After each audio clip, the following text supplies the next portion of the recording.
everyone, hi, welcome back to my channel. I'm Shelly, and today I'm going to be reflecting and looking back on some of the earlier purchases I made, book purchases I made while being on Booktube. If you are new to my channel and you find yourself enjoying this video and enjoying the vibe, I would encourage you to subscribe, stick around. Without any further ado, let's go ahead and get into the meat of this video. Let me give you a little bit of context of what's going on. My older son and my husband are on a father-son camping trip, which is so exciting. So myself and my younger son are home, and I want to take him out to dinner. So he's going to be my dinner date, and I want to get ready. And I was just feeling a little worse for wear.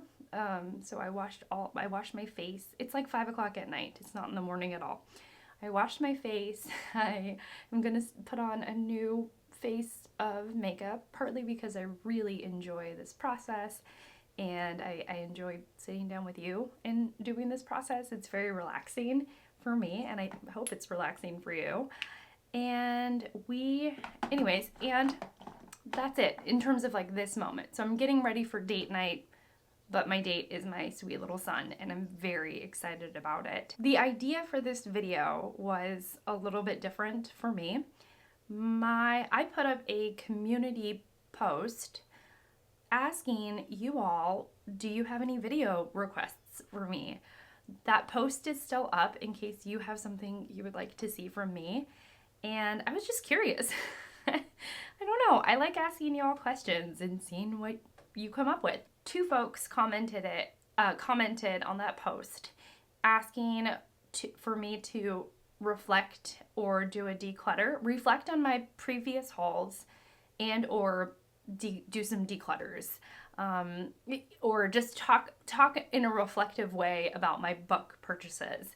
And I thought that was a great idea. And then it dawned on me that I don't tend to bring that reflection to YouTube. I do a lot of my declutters off camera, and I sell books back, and I have a constant rotation of books going out, but I tend to not show that process on Booktube. And so since some folks did ask, I will definitely show you my unhaul pile at the end of my current unhaul pile at the end of the video, and I'll tell you why, so you can at least get some insight into my process. And we're going to go through my very first haul, maybe second haul, depending on how things go. My first haul went up on July 2021, 2 years ago. And the first book that I show in this video, I will leave the video linked down below. This is Baby Shelly on Booktube, so take that with a grain of salt. I haul Alias Grace by Margaret Atwood, which I just read this year. And if y'all know, if you don't know and you love the book, I apologize ahead of time. However, if you are a regular viewer on the channel, you will know already that I liked the writing in the book. Alias Grace is about Grace Marks, and the whole thing is that the reader is unsure, and those around Grace, are unsure if she was aware, if she intentionally was a part of a murder that happened, a double murder that happened. Margaret Atwood was so good at raising questions and getting me invested and making me personally wonder what happened. Was she aware? Was Grace Marks aware and intentionally murdered the housekeeper and his mistress? It's like, was she a part of it? I don't know. The ending is very ambiguous. I think that if I hadn't convinced myself that she was gonna give us a big reveal, if she was gonna give us this big satisfying ending, if I hadn't convinced myself that she was gonna just give us this juicy, satisfying, this is for sure what happened, and give us this clarity, I had truly convinced myself of that with Alias Grace. And so, of course, when Margaret Atwood leaves the ending ambiguous and wide open, then I was really upset and like disappointed about that. It frustrated me.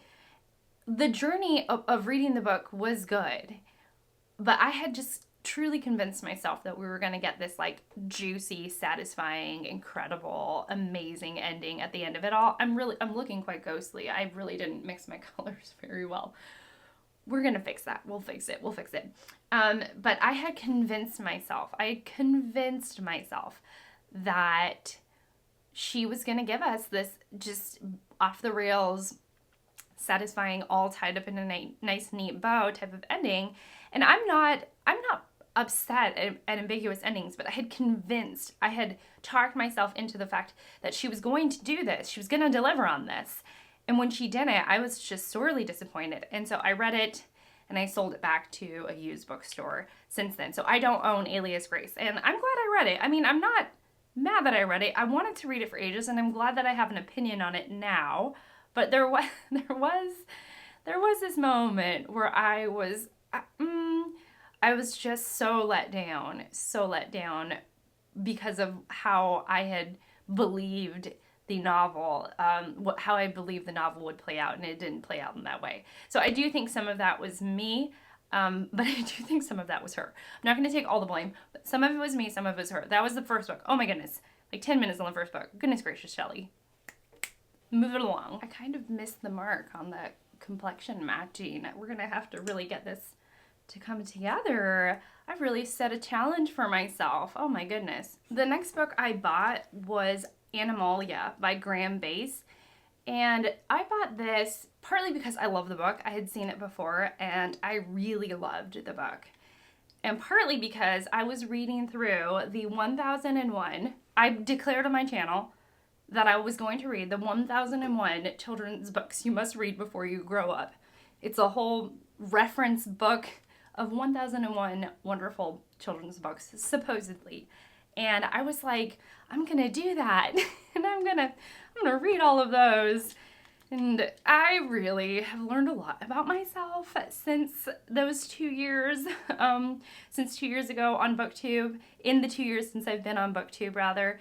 And I have learned not to declare massive, intense, structured projects for myself because I am just not that kind of person.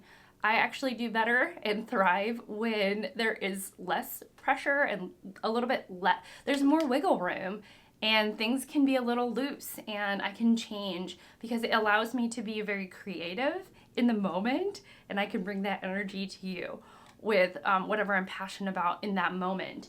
And so a structured, heavy, long, intense project is not my jam in the least because it makes me feel confined to a lot of rules. So I had declared that I was going to read the 1001 children's books you must read before you grow up, or I had that project on my mind. And so I had bought Graham Base's Animalia, but I also love that book. I mean, to be clear, I do love that book. And so I had bought it and I love that book. We still own it. I look at it. I love it. I've featured it on my channel before. I think it's a gorgeous book. And it's an ABC Darien book. So it goes through the alphabet from A to Z. And there's these very whimsical, beautiful images included in the book. I mean, Graham Base is an incredible illustrator. And so it's his take on the ABCs. And of course, it's creative and just impeccably done. So I have featured it in several videos, I think. I'll leave the one that I'm thinking of down below. It's the 10 books you must see before you grow up or something. The 10 most, I came up with 10 books that I just thought were just impeccably illustrated, and this book has made it. And so it's continued to give me a lot of joy, and it sits on my children's shelves even to this day. I bought a cookbook called The Joys of Jello, and I think I was supposed to give it to a friend. And I believe in this haul, I'm in California. I live in South Carolina, but I'm in California visiting family. And some friends were watching our house. So they were house sitting. They were house sitting, and our friends, the house sitting friend, the friends who were house sitting our house at the time, you know, just checking in on it and all that. They love vintage recipes. They get a kick out of vintage recipes. And my friend, the wife of the couple, she loves to cook. We both share that in common. She has an incredible, like, her cookbook collection is like 7 times my cookbook collection. She just has incredible cookbooks. And so instead of getting her the newest and greatest cookbook, what I tend to do is I thought, this is great, I'm going to get her a vintage cookbook. However, I think I left the book, The Joys of Jello, at the house that we were staying at in California, because I don't think I packed it, and I don't think it came home with me, and I don't think I gave it to my friend. I don't know for sure. So, like Houdini, the book disappeared. I must have been on a bit of a kick or something with buying children's books, or maybe buying for the upcoming project, because I bought Horton Hatches the Egg by Dr. Seuss in this same haul, and Monumental Mazes. Now, I don't think Monumental Mazes was included in the 1001 children's books you must read before you grow up. Rather, I think I bought it because my oldest son at the time, who was 5, he's 7 now. I know seven feels so much bigger than 5, but he loves mazes, he loves puzzles, he's actually pretty good at math, he enjoys math, and so I bought the book so that he could enjoy the mazes. The mazes for that book, who is that by? We still own it. It's a little worse for wear, so my kids have looked at it. It's by Richard Burney, I believe. The mazes itself, they're a little bit convoluted, and you almost have to, in the way that they're visually presented, so they're not the most intuitively recognizable as a maze when you first see it, but they are mazes, and the book has been looked at quite a bit, and I believe my oldest son is the one who has enjoyed it the most. Also in that same haul was Elmer, the classic children's book Elmer by David McKee. And I think that I have ended up enjoying that book more than my children. It's one of those children's books where I understand it's a classic. It's the message of it's okay to be different. And it just has this really sweet, this impeccable sweetness about it. And the illustrations are bright and colorful and really memorable. Next up, I have Marjorie Williams, the classic The Velveteen Rabbit, which is a book I actually ought to reread soon. Again, you're seeing a theme. This is when I was buying for quite a bit for, I think I had it also in my mind. So I'm buying for the 1001 children's books you must read before you die, before you grow up. Not before you die, before you grow up. How ominous and sad. But I also think that I was thinking that I was going to be more of a children's book channel, because it is one of my interests and loves, and I really, really enjoy children's picture books and children's books in particular, and I'm a bit of an expert on them. I have my library science degree and all that, so it's specifically for children's books. So it's the thing that I really love, one of my most loved things in this whole wide world. However, I just had realized when I gave myself the freedom to explore and make videos in the way that I wanted, rather than trying to give my channel some sort of direction. At the very beginning, I wanted to give it this direction and make a name for myself and have a very clear focus, and I was going to be that channel kind of thing. That's sort of what I thought I might do. And so I'm buying all these children's books because I thought that I was going to have this project and this channel for mostly children's books. And then I realized that Booktube has its own organic life of its own. And again, I really enjoy having the freedom to move around in a very organic way, in a very loose and natural way. And so since then, I do talk about children's books, but it is not the main thing on my channel. I typically talk about my own reading life. But you're seeing some of that desire to make my channel a certain thing through this haul, I believe. and why I'm hauling so many children's books at this time. Ted's sending me pictures of their trip. It's so cute. In this haul, oh my goodness, Sandy, my sweet friend Sandy, we became fast friends. She has the channel Ms. Reads a lot.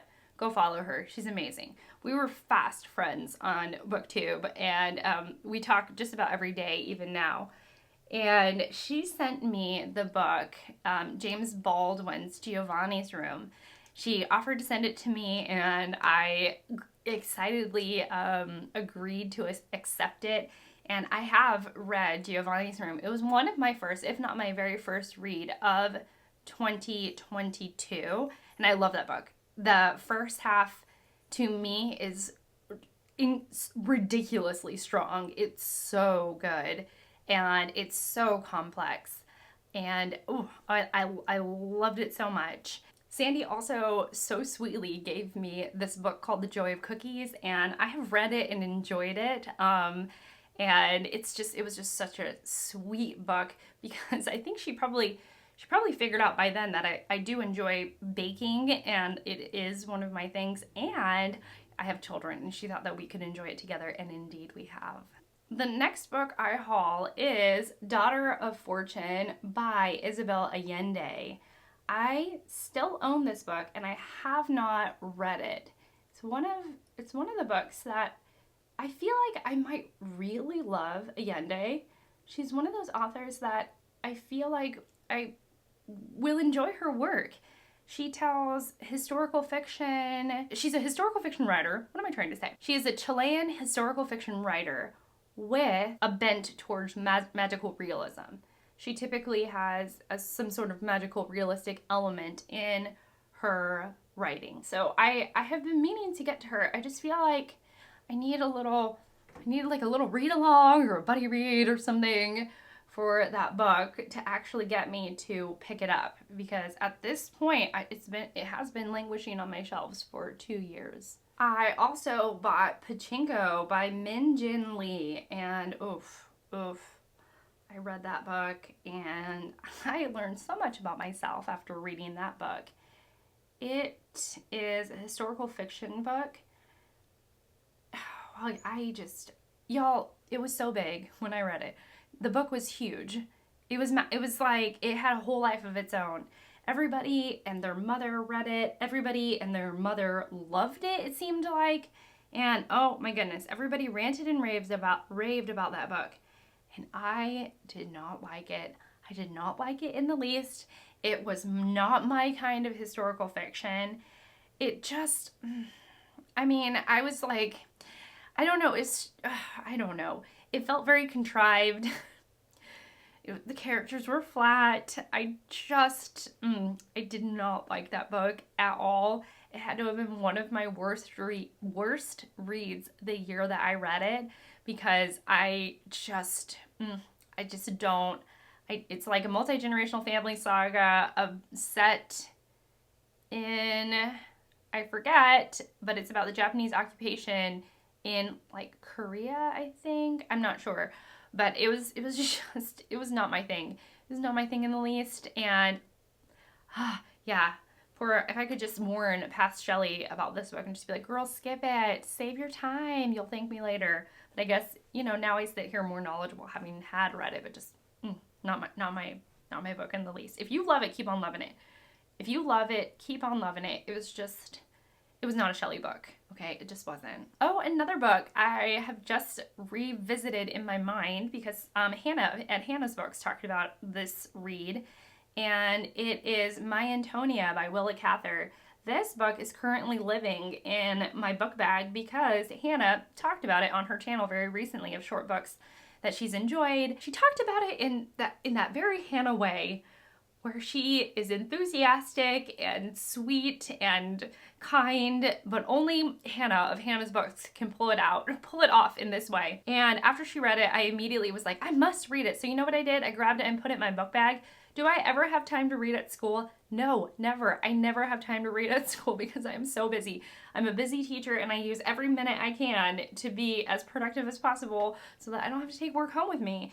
And often I succeed at that goal, But here I am sticking it in my work bag, and that's like the worst possible place for it because it's probably going to stay in that book bag for years to come. So this is my reminder to take my Antonia out and put it on like my bedside table or somewhere where I'm going to see it so that I can see it and actually remind myself how much I want to read it. Yeah, I have not read that book yet. Okay. The next book. The next book is a book of an author that I bought a ton of his books. A ton of his books. So many of this author's books since I have been on Booktube. Did I know he was a thing? No, not really. I had like that name recognition. I was like, oh yeah, that's an author. He's an author. I think he is a classic author, maybe, perhaps. But I had really no idea what fandom he had out there as this classic author until I was on Booktube. And the author is Thomas Hardy. So I bought Tess of D'Umberville's. Do I have 2 copies of Tess of D'Umberville's? Yes, I do. Have I read any Hardy?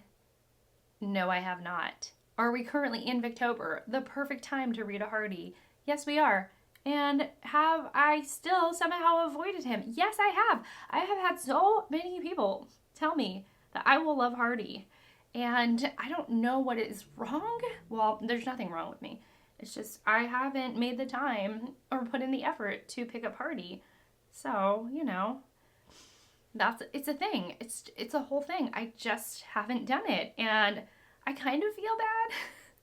And I realize now that like one of the first times I picked up a Hardy book was during my first haul on Booktube. And I still haven't seemed to get it together to read him yet. There was even Misery May, the Thomas Hardy read-along hosted by Gemma of Books and Scott at Gunpowder Fiction and Plot, at Gemma of Gemma Books and Scott at Gunpowder Fiction and Plot. And I still haven't read him. So, you know, yes. But, you know, I don't feel bad. I don't feel bad. I just maybe ought to get it together a little bit to read some Hardy. The next book, y'all, oh my gosh, y'all, oh wow. The next book is one of my favorite books of all time. I cannot stop beaming thinking about it.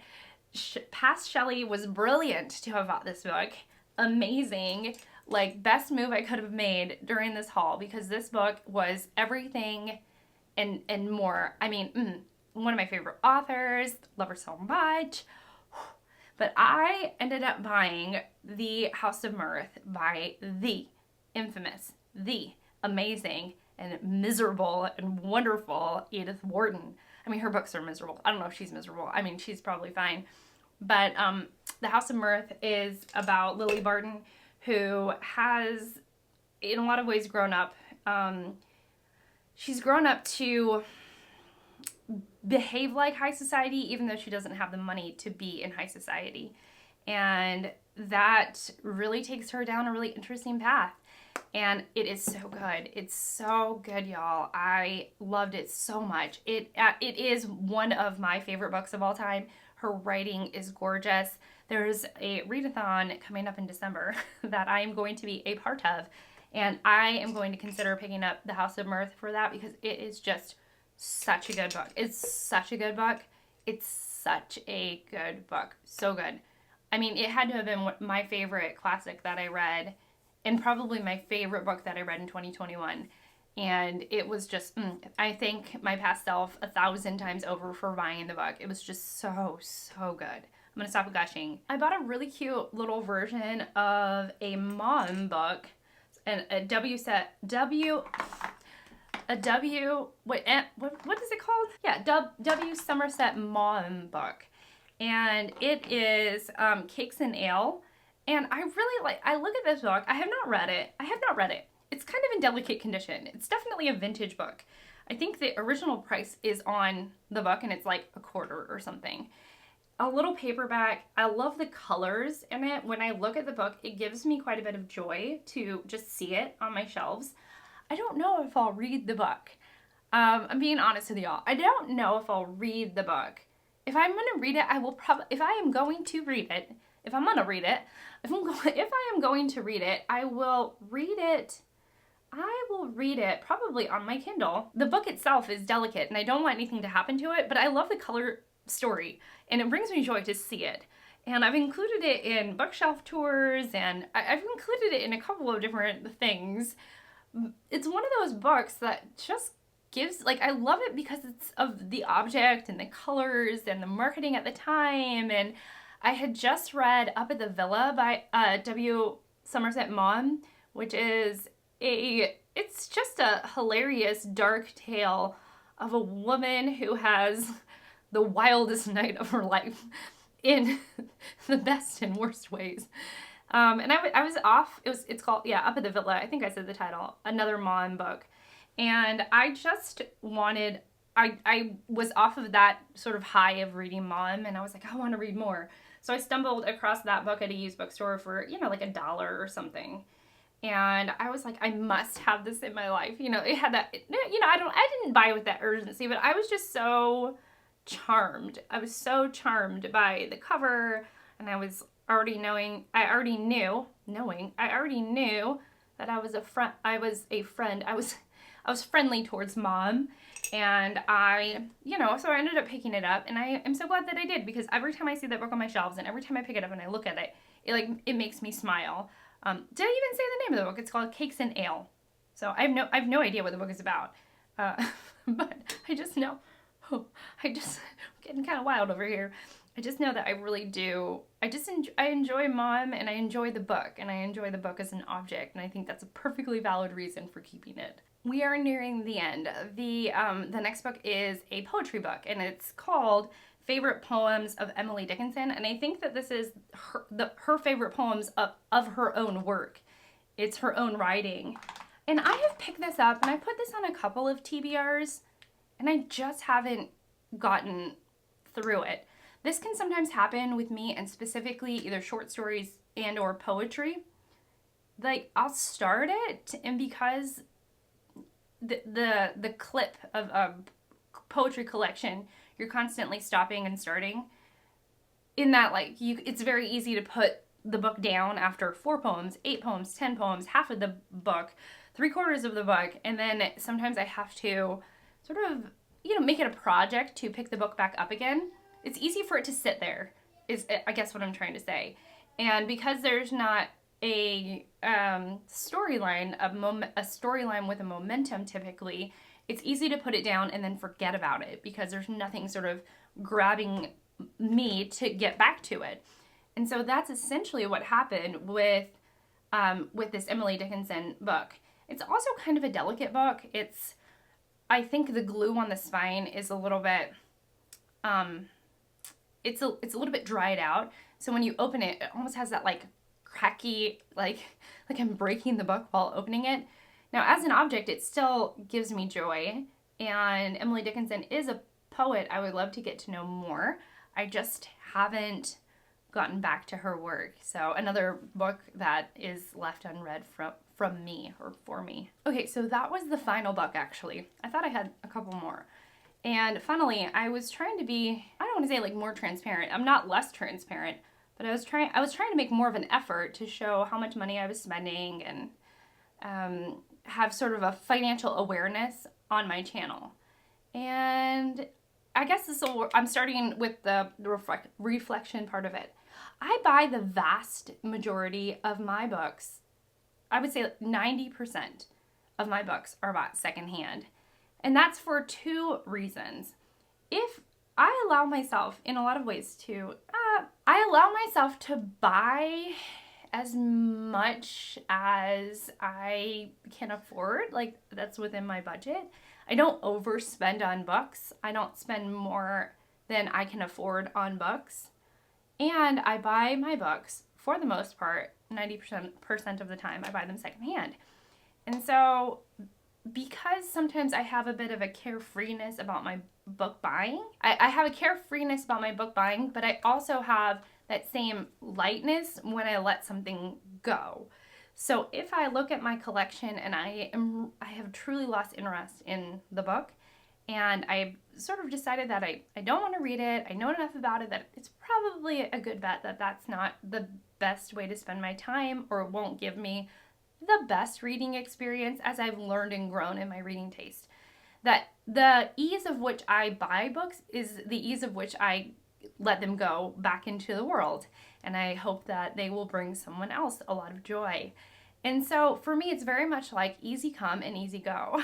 and I can say that because I have bought so many of my books at huge discounts and at a secondhand, and they're, you know, a little bit imperfect, or at the Goodwill, or I spend $1 on them.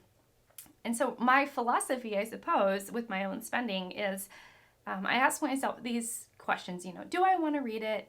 Do I want to read it rather soon? Soon has now become, as I jokingly said in a video way back in the day, it's like in the next 5 years. I'm surprised that I've read actually the vast majority of the books that I did haul, or have picked them up and tried to read them, like the Emily Dickinson poetry book. But for the most part, and I read, you know, quite a few of them. There was a lot of children's books. And I know with some of my more recent hauls, I've not been as successful as like the read to not read ratio, but I don't feel bad about it. I actually feel really good about it because I do spend quite a bit of time digging back into my collection and seeing what I have and enjoying what I have. And also, if I develop an unhealthy relationship with a book, or the book has fallen out of favor with me, I'm very much like, you can go back into the world, give someone else some joy, and thank you for the joy that you have given me, whether it be sitting on my shelves and, you know, looking lovingly at me and displaying the beautiful art. The book is an object, and as a point of discussion, perhaps with other people. So that's kind of my thoughts. I don't really regret anything, though I've not read everything I've ever purchased. And again, I like to keep a very sort of carefree spirit about my book purchases. So, and the way that I do that is primarily shopping at huge discounts in secondhand for my books, so that I can maintain a very like, okay, this book came into my life and I can let it go with ease, having read it or not read it, because of the price that I paid for it and the joy that it's brought me in the time that it has been with me. So let me show you my unhaul pile and I'll be right back. This unhaul pile is such a great example of my philosophy of books and book buying and bookkeeping. So To Kill a Mockingbird by Harper Lee, I bought it because I bought this secondhand at a Goodwill, I believe. And I bought it because I thought that I wanted a copy of To Kill a Mockingbird on my shelves because I love this book. It's one of my favorite books of all time. And I thought, I was just like, I gave my original copy away to someone really special in my life. And so I thought, oh, I'll buy another one. And that way it'll give me joy when I look at it on my shelves. Well, I hate this copy. Like, hate is such a strong word. I just dislike this copy, and it doesn't bring me joy. And even though I haven't reread To Kill a Mockingbird in this edition, I am fully okay with letting it go. Daniel Keyes' Flowers for Algernon. I know the twists in this book, and I know that people really love it, but in a lot of ways it's fallen out of favor in my heart. I bought this ages ago, like 7 or 8 years, and if I have not read it in that time and I'm not feeling any desire to read it right now, it's likely that I'm not going to read it. So I'm ready to let it go. I have a couple of copies of Adventures of Huckleberry Finn. I think in a lot of ways there are a lot of really interesting copies of this Mark Twain classic. And I felt excited to pick it up at the time. Like when I bought this, I was like, oh yeah. And I might have got this from a little free library or from a Goodwill. There's just so many copies out there, and some of them are so like interesting and fascinating to look at. But at this point, I'll probably read it on my Kindle if I end up doing a reread of this. And I do have another copy of it, and I'm just tired of keeping duplicates around. And that goes the same for The Scarlet Letter. I have an edition of this in a Penguin Classics, and I love it. I love my Penguin Classics edition, and I thought this one was so cute with the gold edges, and it's this collector's library. It's like a hardback, but the size of a pocket paperback. and it's this little mini size, and it has these really delicate little pages and a ribbon bookmark attached to the book, and there's just something very charming about it, and that charm propelled me to buy it essentially. And since then, I'm like, I have the one copy that I really like, and I don't want to keep duplicates around, so I'm going to get rid of this. So I am going to get rid of this. Next, I have a book that I read and I quite enjoyed, and it was The Diary of a Young Girl, Anne Frank. I read this, I don't remember. I know I read it with Fraser, so it was sometime last year, and I thought she's so lighthearted and precocious, and I really could see why a lot of people read this book and enjoyed it. And I did read it and I enjoyed it, but just not enough to keep it around. You know, I have the memory of reading it, and that's enough for me. For the Booktube prize, I read Eating to Extinction. Funnily, this is another gift from my friend Sandy. She read it for the Booktube prize. I really love this book. I believe this is my #1 book for the Booktube prize. Maybe #2. I can't remember. 1 or 2. 1. I don't know. I can't remember the round I judged, but I really, really, really enjoyed it. And at this point, I don't think I'm going to ever reread it. I don't think I'll reread any of the Booktube prize books unless I mean, maybe, who knows, never say never. But since I don't have the idea to reread it now, I am just, I'm ready to let it go. I bought this because it says winner of the Pulitzer Prize, and it's The Bridge of San Luis Rey, and this is by Thornton Wilder. I don't know anything about this book, and it was actually giving me feelings like, I don't know why, but I was like, I don't want this book on my shelf. I think it is dreadfully ugly. I don't know who Thornton Wilder is. I don't even know if he won the Pulitzer Prize for this book, and I don't even have the gumption in me to figure out this book. So I was like, I'm ready to let it go. And then finally, a book that I did buy new, and I read it, and it's The Priory of the Orange Tree, and this is such a well-loved book on Book Talk. Not that I watch Book Talk, on Booktube. It stops doors, literally. It's huge. I have like foundation still on the back of my hand. It's huge. It's a massive book. It's a huge book. It is just, it stands out on the shelf. And I think that's one of the reasons. I think it was a marketing tactic, to be honest with you. And it's so smart because even though this is as long as many other fantasy books out there telling a similar story geared at the same age range, because this is such a huge book, it's not even that long. It's not even 1,000 pages, even though you would think it would be 2,000 because of how massive it is. Because of the way that it's printed and formatted, it's just this huge thing. And in a lot of ways, I think that's one of the reasons why it's so successful. It stands out visually to its audience, and people like a challenge. I think that's my suspicion, is that people really love a challenge with a big book, and so they see it as a challenge, and they see it as a way to escape and sort of a long journey ahead of them. It's going to be a great time. That's kind of what I think. And so it was just so popular, and indeed the marketing worked on me. I saw it and I was like, I am challenged by you, and I think I'm going to take on that challenge, and I'm going to read you. And I did read you. I did. And I enjoyed it. I thought it was good. It was a good book. But it's not enough for me to keep it around. And at this point, I don't just keep books around for aesthetics. And if I did, I would keep it. It's got this really cool dragon on it. And the spine is really cool. But I'm a little bit too practical for that. The question I ask myself is, am I going to reread it? No, probably not. And is it bringing me enough joy to take up that space on my shelves? And the answer, I think, sadly, was no. So I'm ready to let this go. So that is my unhaul pile. And often this is how it goes. When I'm about to get rid of stuff, something will spur it on. Like I had finished reading Priory of the Orange Tree, and so it went in my unhaul pile shortly after that because I knew I didn't want to keep it. And then, I start to feel motivated, and I'm like, okay, a little mini declutter, and I'll get 8 to 10 books around, and I'll put them in a bag, and I'll try to sell them back to my used bookstore for credit, or, and if that doesn't work, or if I get tired of looking at them, I'll give them to a little free library, because I like to support that entity.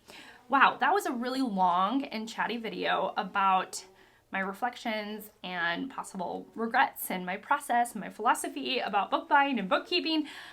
That is it. So thank you so much for watching. Thank you so much for those who suggested this video idea. I really appreciate it. And I will see you all in my next one. Bye.